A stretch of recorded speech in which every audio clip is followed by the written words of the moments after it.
I really appreciate the patience of my husband, and I especially appreciate the counsel of my stepfather to my husband when my daughter went to college, and he said, get ready, because this is going to be really hard.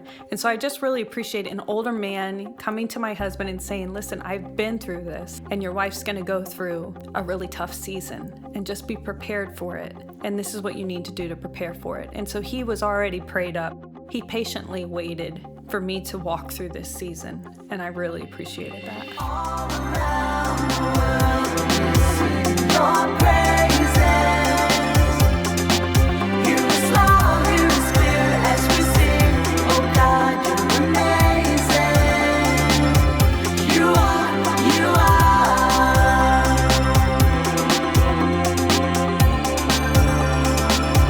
You are, you are.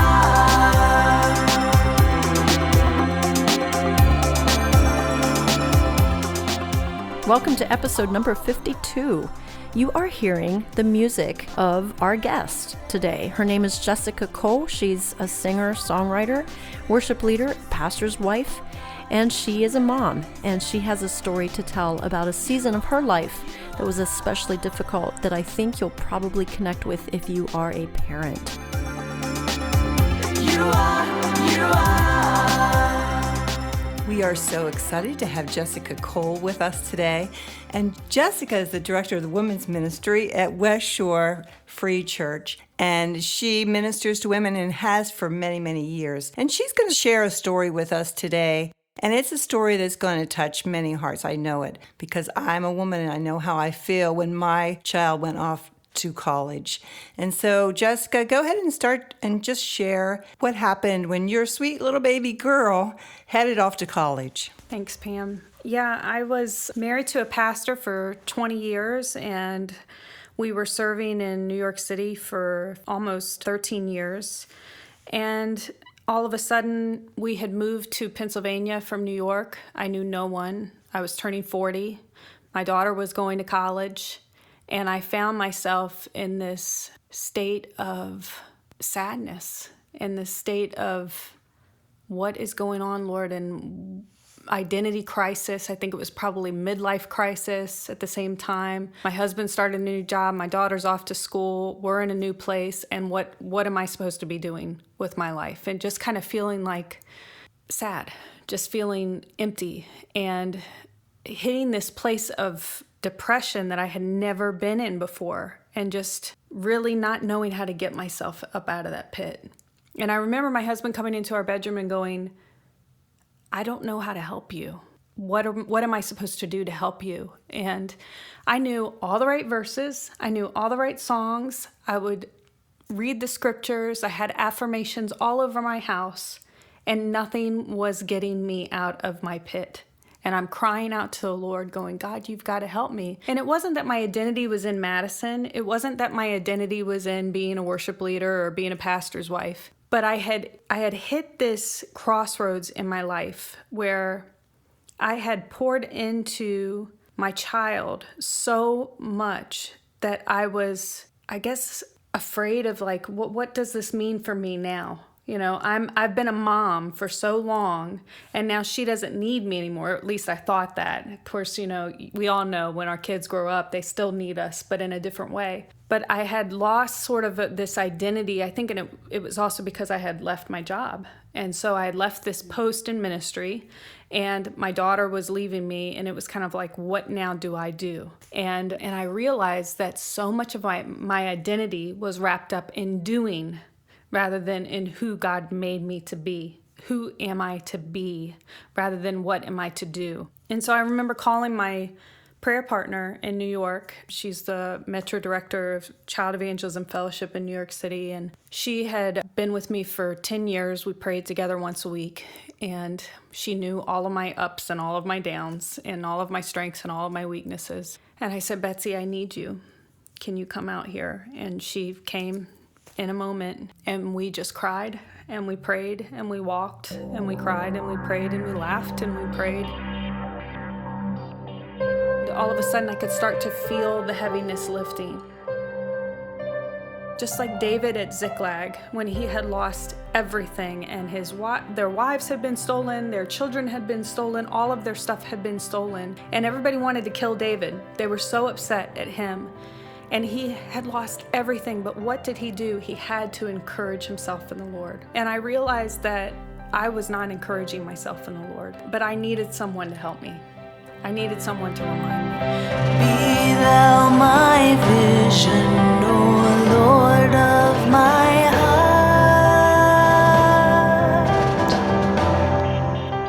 So she started to do that and praying for me, and I had another girlfriend that came and prayed with me as well, and I started to feel the heaviness lift. And then it was, okay, what am I going to do to encourage myself in the Lord? So I started listening to worship every morning. One that really ministered to me was The Joy of the Lord by Bethel Music. There's this recurring thing that she says in the song, The Joy of the Lord. It says, "The joy of the Lord is my strength. It breaks depression. It breaks depression." And she just started saying, sing your song to the Lord. Well, at that time, I couldn't even sing. I had lost my song. All I was doing was crying, but I let the music just wash over me. And as it washed over me, I could just feel the chains breaking. And there's this African song called Encourage Yourself. And it says, sometimes you just have to encourage yourself. Sometimes you just have to speak victory over yourself. And no matter where you've been, remember the promises of God, and you just have to speak them over yourself. And that's what I had to do. I had to speak the promises of God over myself and remember that He wasn't finished with me. I think that's a big part of what I felt like. I felt like, is this it? Or am I done with what my purpose is on earth? And the Lord showed me, no, you've got a whole other chapter of your life unfolding. And that was so beautiful, because I think it was a reminder of just like Hagar when she fled with Ishmael in the wilderness, and God was the God who sees. He was the God who sees for me. And so I'm just so grateful, because, we can feel isolated sometimes, or we can feel like, man, this identity that I've had for so many years is gone. And the Lord can show you that it's not. So what would you say to someone who maybe doesn't have a prayer partner, can't lift their head off that pillow, is struggling? What advice would you give them? Would it be take a verse a day? Would it just be put on music? It's beautiful how you had somebody there to really help lift you up. It's funny, we say to our husbands, I'm down, I'm this. They look at you like, I don't know what to do. Right. And they don't, because you are their love. They feel so deep. And they're probably thinking, what can I do to change this, to help her? I could go buy you a dozen roses, but that's not going to do it. Maybe a little word to someone who's out there, maybe floundering by themselves, or maybe somebody that doesn't have Jesus in their life. What would you say to them? Well, Hebrews talks about how we're not to forget the assembling together, because we need each other. We can't do this life alone. And I have for so many years, I think being a child in a broken home, I learned to keep people at arm's length so that I would hide my weaknesses or hide what's going on at home, because you don't let people see the baggage. And then being in professional ministry, of course, that added to that, being a pastor's wife, and you just don't let them see what's going on. And what I realized through the years of serving the Lord is that is just a recipe for failure. That we have to be vulnerable with one another, and we have to let others see the weaknesses in us, because that's how we help lift each other's arms. So I would say, if you don't have a prayer partner, seek out a prayer partner. I sought Betsy out, and the reason why I did is she went to New York as a missionary 20 some years ago, and her husband died of cancer in the first year of their ministry there. And she raised her 4 children and continued to serve the Lord faithfully there. And I thought, gosh, if that ever happened to me, I'd be back home with my parents. I'd say, see ya, What is it in her that she has that made her able to continue the call of God in her life, even though her world kind of fell apart around her? I said, I want that. So I asked her, would you partner with me in prayer, because I want what you have? And I would say, if somebody doesn't know the Lord yet, first and foremost, one of the reasons why you may be feeling so low at this point is God has brought you to a point of brokenness so that you stop trying to do it in your own strength, and call out to Him wherever you are right now and ask Him, be that for me, Lord. Be that strength for me. Show me who you are and show me how to live, because I can't do this in my own strength anymore. And then the next step I would say is find someone who is stronger in their faith than you and ask them, would you commit to meet with me on a regular basis and spend time with me, because I need to learn this exercise of prayer. And I think that's one of the most beautiful things for anybody who has been a believer, to hear from someone else that they would want to learn how to pray. And would they ask them to pray together? I think you're going to find that whoever you ask, if you're asking with the Lord's leading, you're going to be pleasantly surprised by their response.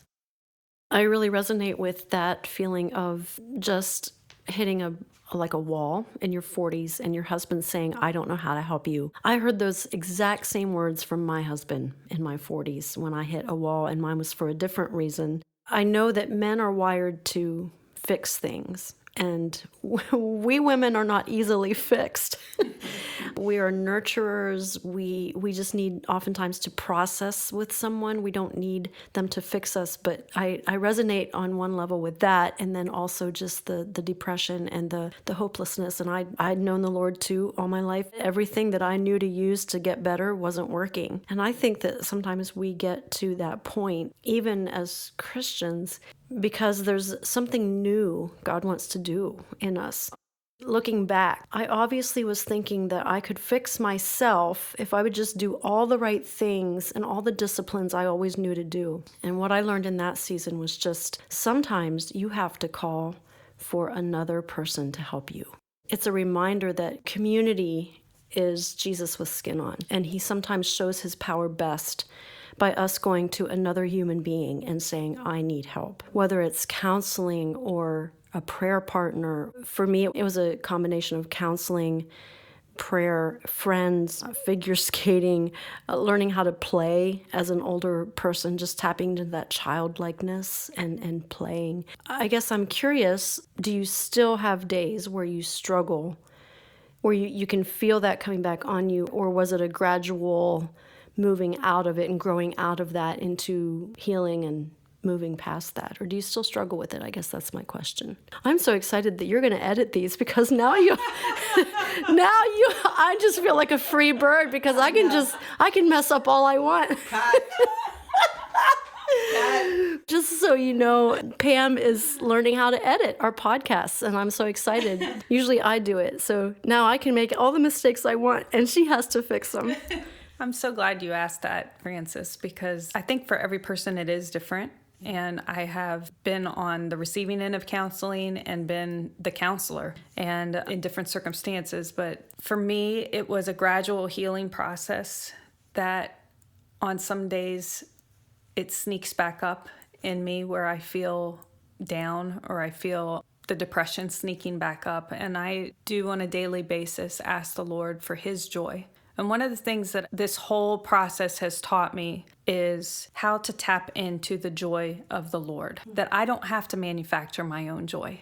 It's his joy that is my strength. So what delights him? And so if I can meditate on those things, then I'm going to be strengthened. And it's not up to me to create joy. And I appreciate that so much, because it takes the burden off of me, because sometimes I don't feel joyful. And so I have to go, Lord, what is your joy? Because I want that joy to be my strength.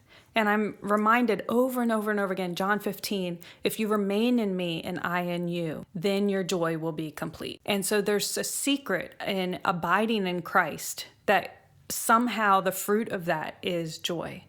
And I'm on this quest for understanding what gives him joy, what gives him delight. Because if we delight ourselves in him, then he gives us the desires of our heart. But that verse is all about finding our delight in the Lord. And so when we're delighting ourselves in him, he changes our desires to be in line with his desires. And that is just such a beautiful exchange that happens, because all of a sudden what I thought was going to make me happy is not what I really want. What I really want is what he wants. And then I find satisfaction in that. because only He truly satisfies. But I totally agree with you. There comes this point in our life where we get frustrated when our husbands want to fix us. And I really appreciate the patience of my husband, and I especially appreciate the counsel of my stepfather to my husband when my daughter went to college, and he said, get ready. Get ready, because this is going to be really hard. And so I just really appreciate an older man coming to my husband and saying, listen, I've been through this, and your wife's going to go through a really tough season, and just be prepared for it. And this is what you need to do to prepare for it. And so he was already prayed up. And even though he did want to fix me, he patiently waited for me to walk through this season. And I really appreciated that. So you've gone through this, and like so many other women and their children, letting our children go. So tell us now about your life. Like what's happening? What has God done? What's your daughter doing? Because I know our listeners will want to know, and how you've overcome all this and how God's using you. What's amazing through that season of depression is God started placing in my heart this burden for women, and this burden for women to be equipped to be kingdom builders. And so I started asking the Lord, what does that mean? Because I had been in music ministry and worship ministry for I guess almost 20 years.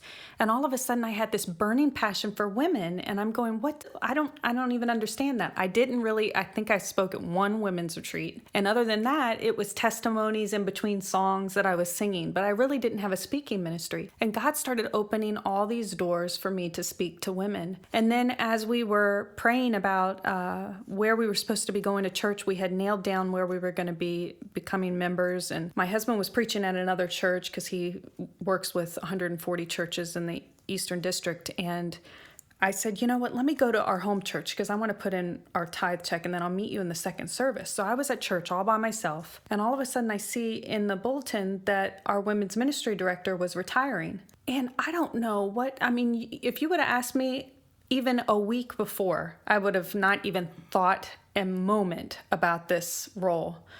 But I just felt this burning in my heart that I was supposed to apply for this job.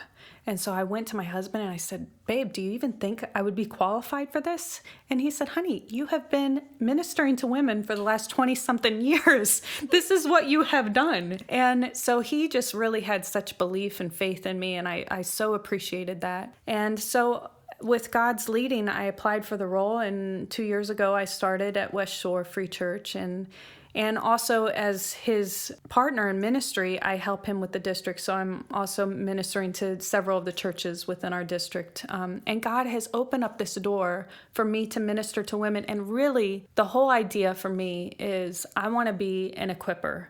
And I look at the parable of the talents, and I think, God, I don't want to be the one that took that one talent and hid it in the ground, but I want to be the one who finds out where it's going to yield the most interest, and then be able to give him the multiple talents. And so I just thought, God, I have a passion to win souls for the gospel, and I want to see the lost come to know him.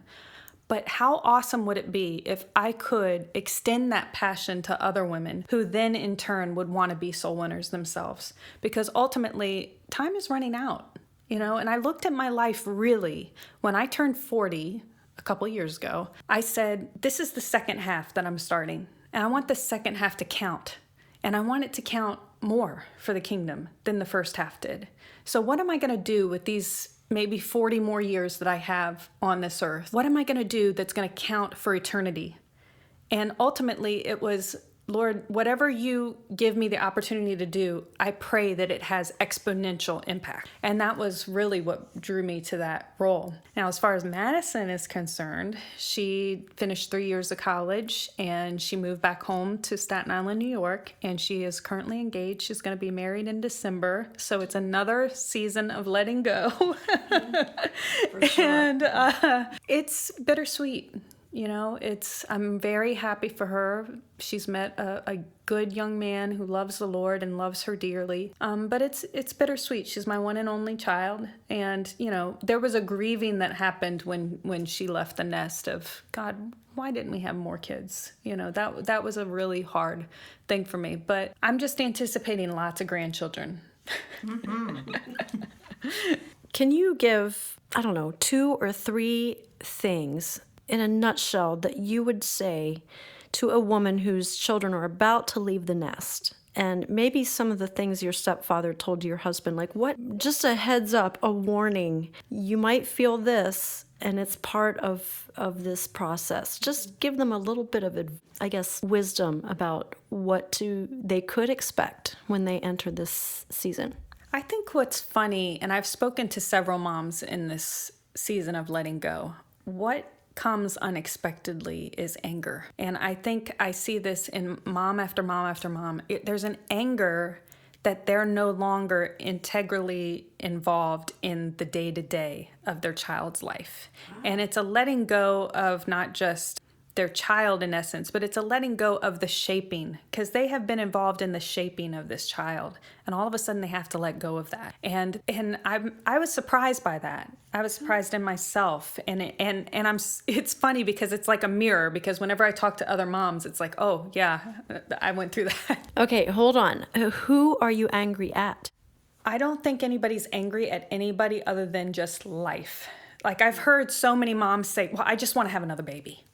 You know, I hate this stage. I hate this. This is not fun. I'll tell you what I want. I just want another baby. And I think to myself, yeah, been there for about 5 seconds. Exactly. You'll get over it. Real quick.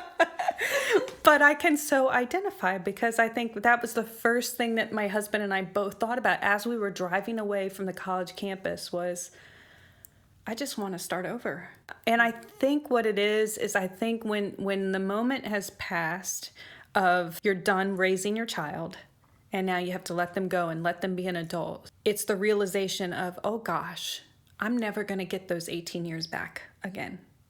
Oh gosh, every moment that I let slip away, it's gone. And so there's a lot of introspection that happens, and I think it's accompanied with anger. And, you know, if you have 6 kids, it might be elation. For every parent, it's different.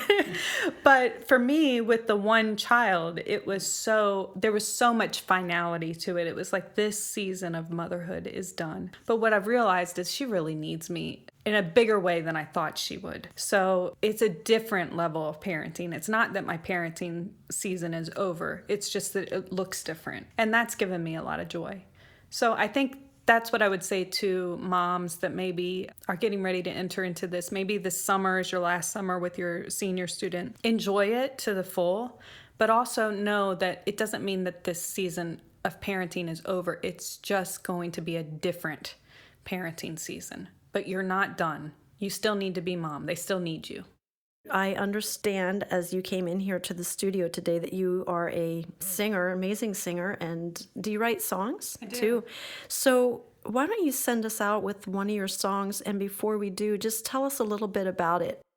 This song I wrote called Get Back in the Race was a song that I wrote out of a prayer time for 2 women specifically in our church family. And one had lost her child. Her child had been in a tragic car accident, and she just felt like God didn't love her anymore, that God wouldn't use her, and there was no way that she could experience joy, that because her child was in heaven, it would be so wrong of her to try to have a happy life now because her child couldn't have a happy life. And then for another girl who had just really blown it, had several moral failures, and just felt like, I'm a hypocrite, God could never use me. And I just said, that's a lie. So I just had this picture, this imagery of a runner that had taken his shoes off, and he had his laces loosed, and he's supposed to be running in this race, and his shoes aren't even on. When you're a runner, you have to wear your sneakers with your laces really tight because it supports your foot. That's how we should be running our race, is get in there, tighten up those laces, and run after the prize. Today's the day to live. Stop waiting for tomorrow. I keep telling myself. I'm tired of feeling this way.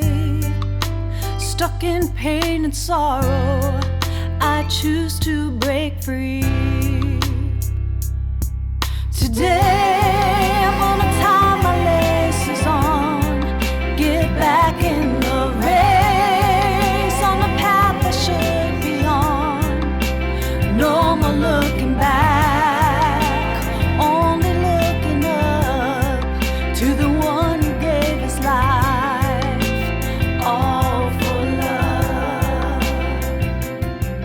This song that I wrote when I was in my 20s, and it's called I Give You My All. And it was after feeling really hurt by something a friend of mine had said, and I just felt like, you know what, I'm done. It was just a really catty remark.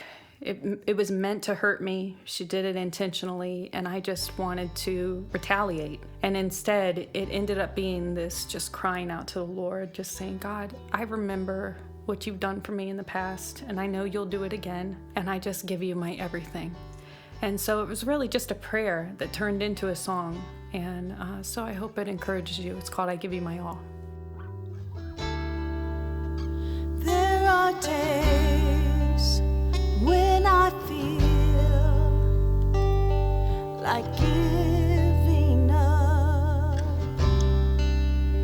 There are times when confusion fills my heart, but those times when I come to you asking to be renewed, Jesus, you lift my heavy load. So Lord, I'll give you my all. I'll give nothing less, but all that I have, Lord, I'll give you my best.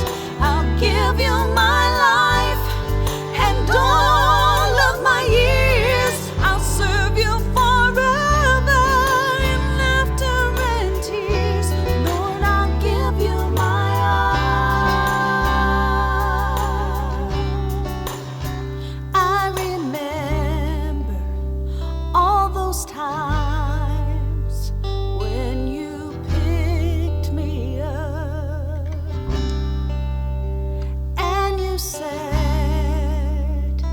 me back on the rock. Ooh, and then you gave me a new song to sing, praising you for everything, Jesus, you ever did for me. So Lord, I'll give you my all. I'll give nothing less, but all that I have, Lord, I'll give you my best. I'll give you my life and all of my years. I'll serve you forever in laughter and tears. Lord, I'll give you my all. Lord, I'll give you my all.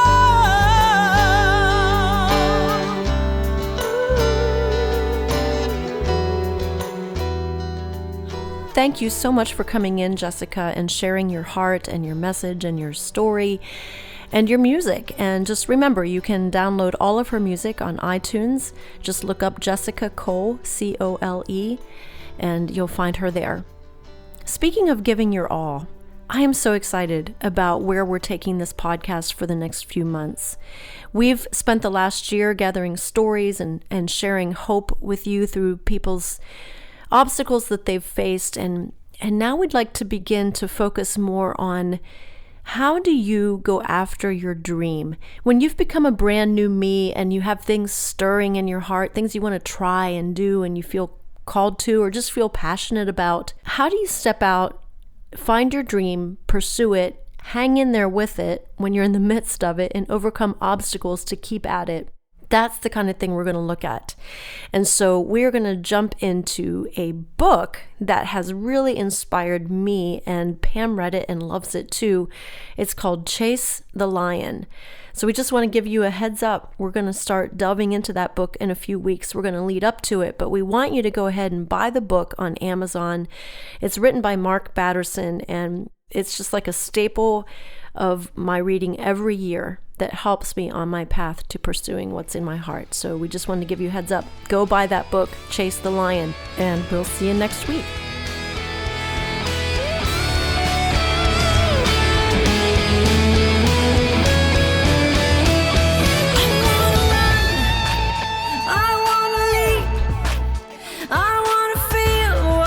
like to fly. I'm letting